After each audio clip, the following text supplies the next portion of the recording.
Hello hi ನಮಸ್ಕಾರ ಶುಭ ದಿನ ಎಲ್ಲರಿಗೂ. ಅಜಯ್ ಮಂಜುಳ ಕನ್ನಡ ವ್ಲಾಗ್ಗೆ ಸ್ವಾಗತ. ಕೆಲವು ಬಾರಿ ನೆಗಡಿ ಕೆಮ್ಮು ಶೀತ ಆದಾಗ ಬಾಯಿ ರುಚಿ ಕೆಟ್ಟೋಗುತ್ತೆ.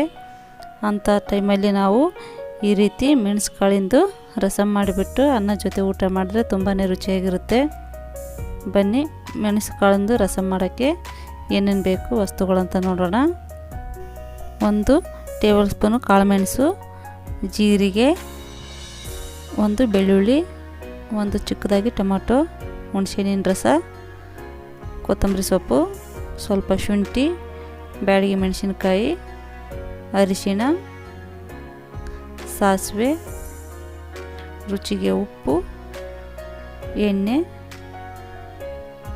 ಹಸಿಮೆಣಸಿನಕಾಯಿ ಮತ್ತು ಕರಿಬೇವು, ಸ್ವಲ್ಪ ಇಂಗು. ಮೊದಲು ನಾನಿಲ್ಲಿ ಒಂದು ಪಾತ್ರೆ ತಗೊಂಡು ಜೀರಿಗೆನ ಮತ್ತು ಮೆಣಸನ್ನು ಕಾಳು ಮೆಣಸನ್ನು ಸ್ವಲ್ಪ ಬಿಸಿ ಮಾಡ್ಕೊಳ್ತೀನಿ. ಈ ರೀತಿಯಾಗಿ ಇದಕ್ಕೇನು ಎಣ್ಣೆ ಹಾಕೋದು ಬೇಡ, ಹಾಗೆ ಬಿಸಿ ಮಾಡಿದರೆ ಸಾಕು.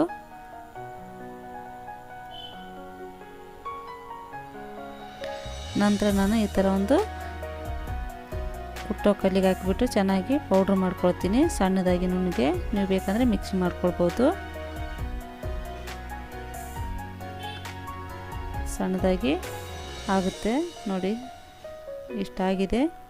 ಇವಾಗಲೇ ಇದಕ್ಕೆ ಶುಂಠಿ, ಬೆಳ್ಳುಳ್ಳಿ, ಕೊತ್ತಂಬರಿ ಸೊಪ್ಪು ಹಾಕಿಬಿಟ್ಟು ಚೆನ್ನಾಗಿ ಸಣ್ಣದಾಗಿ ನುಣ್ಣಗೆ ಮಾಡ್ಕೊಳ್ತೀನಿ. ನೋಡಿ ಇಷ್ಟಾಗಿದೆ. ಇವಾಗ ಸ್ವಲ್ಪ ತರಿಯಾಗಿದೆ. ನೀವು ಬೇಕಾದರೆ ಮಿಕ್ಸಿಗೆ ಕೂಡ ಮಾಡ್ಕೊಳ್ಳಿ. ನಾನಿಲ್ಲಿ ಕುಟ್ಟಿಬಿಟ್ಟೆ ಮಾಡ್ತೀನಿ, ಸ್ವಲ್ಪ ರುಚಿಯಾಗಿರಲಿ ಅಂತ. ನಂತರ ಒಂದು ಪಾತ್ರೆಗೆ ಎಣ್ಣೆ ಹಾಕ್ಕೊಳ್ತಾ ಇದ್ದೀನಿ ಒಗ್ಗರಣೆಗೆ. ಎಣ್ಣೆ ಕಾಯ್ದ ನಂತರ ನಾನಿಲ್ಲಿ ಅರ್ಧ ಟೇಬಲ್ ಸ್ಪೂನಷ್ಟು ಸಾಸಿವೆನ ಹಾಕ್ತಾಯಿದ್ದೀನಿ ಒಗ್ಗರಣೆಗೆ, ಮತ್ತು ಸ್ವಲ್ಪ ಜೀರಿಗೆ ಚೆನ್ನಾಗಿ ಚಟ್ಪಟ್ಟಂತ ಸಿಡಿಲಿ. ನಂತರ 1-2 ಬ್ಯಾಡಗಿ ಮೆಣಸಿನ್ಕಾಯಿನ ಹಾಕ್ಕೊಳ್ಬೇಕು ಒಗ್ಗರಣೆಗೆ, ಮತ್ತು ಸ್ವಲ್ಪ ಕರಿಬೇವು ಚೆನ್ನಾಗಿ ಎಣ್ಣೆಯಲ್ಲಿ ಚಟ್ಪಟ್ಟಂತ ಸಿಡಿಲಿ. ನಂತರ ಹಸಿಮೆಣಸಿನ್ಕಾಯಿ, ಇಲ್ಲಿ ನಾನು ಹಸಿಮೆಣಸಿನ್ಕಾಯಿ ನೀವು ಬೇಕಾದರೆ ಸ್ಕಿಪ್ ಮಾಡ್ಕೊಳ್ಬೋದು, ಸ್ವಲ್ಪ ಖಾರ ಇರಲಿ ಅಂತ ನಾನು ಮೆಣಸಿನ್ಕಾಯಿನ ಕೂಡ ಹಸಿದು ಯೂಸ್ ಮಾಡಿದ್ದೀನಿ. 1 ಮೀಡಿಯಮ್ ಸೈಜು ಅಥವಾ ಚಿಕ್ಕ ಸೈಜ್ನಷ್ಟು ಟೊಮೊಟೊನ ಚಿಕ್ಕದಾಗಿ ಕಟ್ ಮಾಡಿಕೊಂಡು ಒಗ್ಗರಣೆಗೆ ಹಾಕಿ.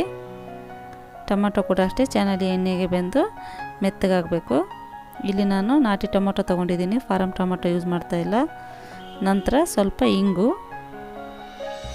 ಇಂಗುನಷ್ಟೇ ಕೆಲವರು ಇಷ್ಟಪಡ್ತಾರೆ, ಇನ್ನು ಕೆಲವರು ತಿನ್ನೋದು ನೋಡ್ಕೊಂಡು ಹಾಕ್ಕೊಳ್ಳಿ. ಮತ್ತು ಅರಿಶಿಣ ಹಾಕಿದ್ದೀನಿ. ನಂತರ ಕುಟ್ಟಿಟ್ಕೊಂಡಂಥ ಮೆಣಸಿನ ಪುಡಿ ಮಸಾಲ ಮಾಡಿದ್ನಲ್ಲ ಆಗಲೇ, ಅದನ್ನು ಹಾಕ್ಕೊಳ್ತಾ ಇದ್ದೀನಿ. ಇದು ಕೂಡ ಚೆನ್ನಾಗಿ ಟೊಮೊಟೊ ಜೊತೆ ಎಣ್ಣೆಯಲ್ಲಿ ಫ್ರೈ ಆಗಲಿ. ಕೈ ಆಡಿಸ್ತಾರೆ, ಇಲ್ಲಾಂದರೆ ತಳ ಒತ್ತುತ್ತೆ. ರುಚಿಗೆ ಉಪ್ಪು ಎಲ್ಲವನ್ನು ಹಾಕಿ ಟೊಮೊಟೊ ಮೆತ್ತಗಾಗೋವರೆಗೂ ಎಣ್ಣೆಯಲ್ಲಿ ನೀಟಾಗಿ ಬಾಡಿಸ್ಕೊಳ್ಳಿ. ಇವಾಗ ಹುಣಸೆಹಣ್ಣಿಂದು ಹುಳಿ ಹಾಕ್ಕೊಳ್ತಾ ಇದ್ದೀನಿ. ಹುಣಸೆಹಣ್ಣಿನ ಹುಳಿ ಅಷ್ಟೇ, ನಾನಿಲ್ಲಿ ಒಂದು ಗೋಲಿ ಗಾತ್ರದಷ್ಟು ಹಣ್ಣು ತೊಗೊಂಡು ಹುಣಸೆಹಣ್ಣು ಹುಳಿ ಮಾಡ್ಕೊಂಡಿದ್ದೆ. ನೀವು ಎಷ್ಟು ಬೇಕಾಗುತ್ತೆ ಸಾಂಬಾರು ಅಂತ ನೋಡಿಕೊಂಡು ಅಷ್ಟು ಹುಳಿ ಹಾಕ್ಕೊಳ್ಳಿ. ನಾನಿವಾಗ ಇದಕ್ಕೆ 1.5 ಗ್ಲಾಸ್ನಷ್ಟು ನೀರು ಹಾಕ್ಕೊಳ್ತಾ ಇದ್ದೀನಿ.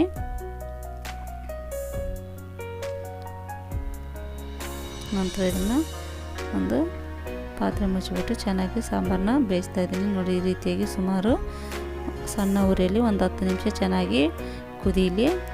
ನಂತರ ಕೊನೆಯಲ್ಲಿ ಕೊತ್ತಂಬರಿ ಸೊಪ್ಪು ಹಾಕ್ಕೊಳ್ತಾ ಇದ್ದೀನಿ.